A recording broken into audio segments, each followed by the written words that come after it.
Welcome to the 5th grade Writing and Humanities Unit 4 preview.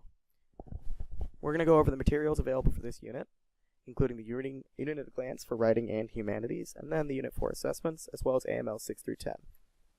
First of all, you can find all these materials on Blackboard, including your course vision supporting documents, the scopes and sequences, the common assessments, where you can find your answer keys, all of the questions, and the norming assignments for the writing and other subjects.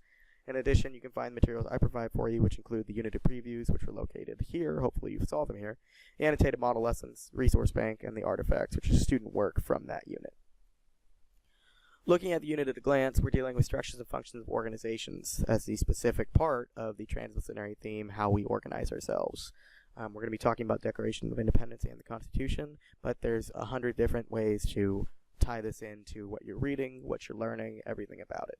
For more examples, please take a look at the AMLs or just reach out to me.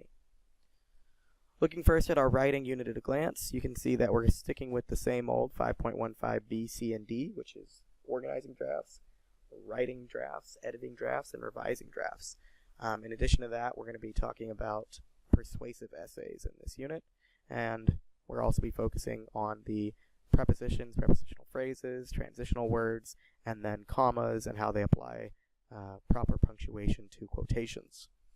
The unit has a lot of different suggested prompts for humanities and other subject integration so that you can get your writing time in for other subjects while still learning the TEKS in those other areas. And you're making sure that you're hitting all your subjects but still giving your kids plenty of time for writing. In humanities, this is a very, very humanities-driven unit.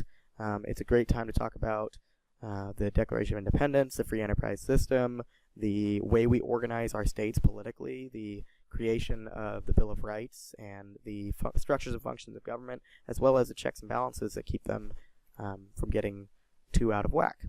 We have lots of different options for exploring this. One of the ways that I like going through this is having my kids be practicing on their own time and in stations all of the states and capitals for map quizzes, which are available in the resources section.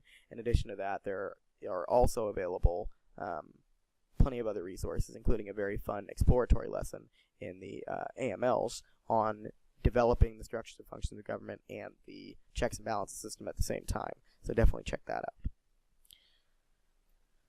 Looking at the Unit 4 assessments, we have the Unit 4 assessment for writing, which is basically a very close to aligned version of the CA3 prompt.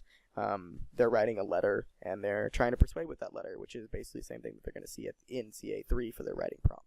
So definitely try to utilize this or utilize something similar, either in practice or as an assessment, so that they are getting practice in time to make your CA3 valuable.